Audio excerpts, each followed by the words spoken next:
Praise the Lord everyone. सबको जय मसीह की। मैं बिलीव करती हूँ आप सभी ब्लेस्ड होंगे और खुदावन का रूह सचमुच आज आपको छुएगा और आज़ाद करेगा और ये वचन आप लोगों की ज़िंदगियों में बोया जाएगा। वो मैं सामर्थ से भरे और इस पवित्र वचन को आप सब लोगों के लिए पढ़ती हूँ, जो वचन हमें परमेश्वर के दास अपोस्टल अंकुर यूसुफ नरूला जी द्वारा और परमेश्वर की दासी पास्टर सोनिया यूसुफ नरूला जी द्वारा दिया जाता है।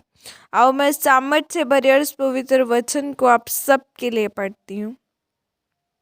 परमेश्वर की योजनाएं, जैसे कि पवित्र बाइबल निगरमन 13 की 18 आयत में लिखा है, इसलिए परमेश्वर उनको चक्कर खिलाकर लाल समुंदर के जंगल के मार्ग से ले चला और इज़राइली पांति बांधे हुए मिस्र से निकल गए। आमीन। मेरी प्रिय बाइबल कहती है कि जब इज़राइलियों को परमेश्वर मिस्र देश से निकालने को था, तो बाइबल कहती है जो रास्ता पलिश्तियों के देश से होकर कनान को जाता था वो छोटा था, उसके सामने ही कनान देश था। लेकिन लिखा है कि परमेश्वर ने उन्हें उस मार्ग में से नहीं जाने दिया जो पैदल जाने के लिए 3 दिन का मार्ग था। लेकिन परमेश्वर ने कहा कि मैं जानबूझकर उन्हें छोटे रास्ते से होकर नहीं लेकर जाऊंगा। लिखा है परमेश्वर उन्हें चक्कर खिलाकर लंबे जंगल के रास्ते में से ले गया। कई बार आप परमेश्वर पर गुस्सा करते हैं कि प्रभु हम कितनी प्रार्थना करते हैं और हम ठीक क्यों नहीं हो रहे। परमेश्वर तो सब कुछ कर सकता है, देख तेरे हाथों में आशीष है, तू हमें क्यों नहीं आशीषित कर रहा।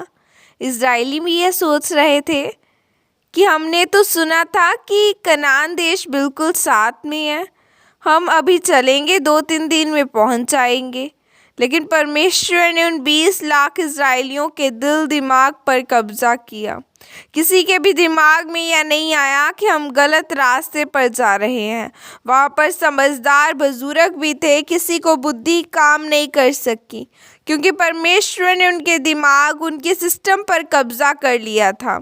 जिस दिन आप परमेश्वर को अपना जीवन देते हैं, पूरी तरह तन मन से आप प्रभु के हो जाते हैं, आप पाप छोड़ देते हैं, बपतिस्मा लेते हैं, खुदावन के साथ आप शुद्ध मन से चलना जब शुरू करते हैं, लेकिन फिर भी आपके जीवन में ऐसी घटनाएं, ऐसी चीज़ें आपके जीवन में होती हैं तो आपको लगता है यह नहीं होना चाहिए।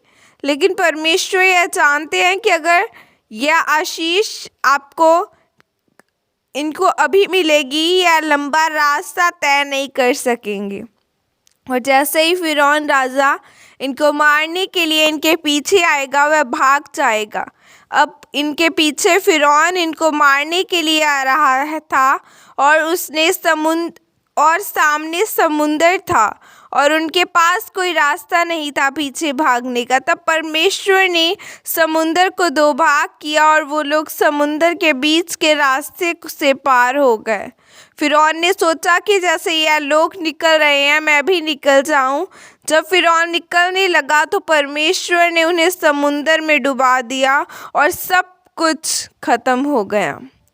और अभी भी इज़राइल के पास जो समुंदर है उसमें से तलवारें निकलती हैं।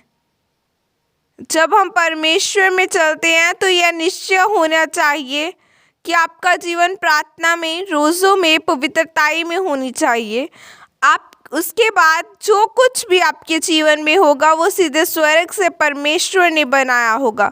वो चाहे दुखों से भरा हो, चाहे सुखों से भरा हो, लेकिन सबसे पहली बात आपका संबंध परमेश्वर के साथ होना चाहिए। आपके जीवन में ऐसा पाप नहीं होना चाहिए जिसका आपने पश्चाताप न किया हो। फिर जब परमेश्वर आपको आशीषित करता है तो वो आशीष एक लंबे समय के लिए होती है।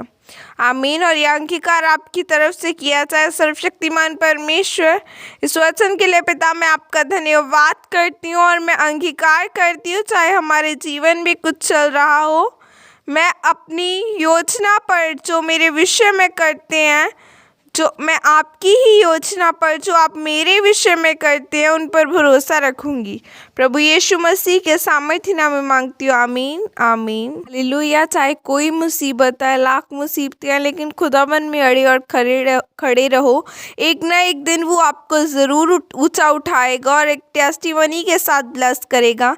खुदावन की रूह सचमुच आज आपको छुए और आज़ाद करे, जिस तरह परमेश्वर यहोवा पिता ने मूसा को सामर्थ दी थी, जिस तरह उसने इज़राइलियों को पानी में से दो भाग करके पानी को रोक कर उन्हें नगाया था, उन्हें पार करवाया था वो जो नदी थी। तो उसी तरह खुदावन भी आपको पार कराए आपकी बीमारियों से, आपके डिप्रेशन से, आपकी हर प्रॉब्लम से।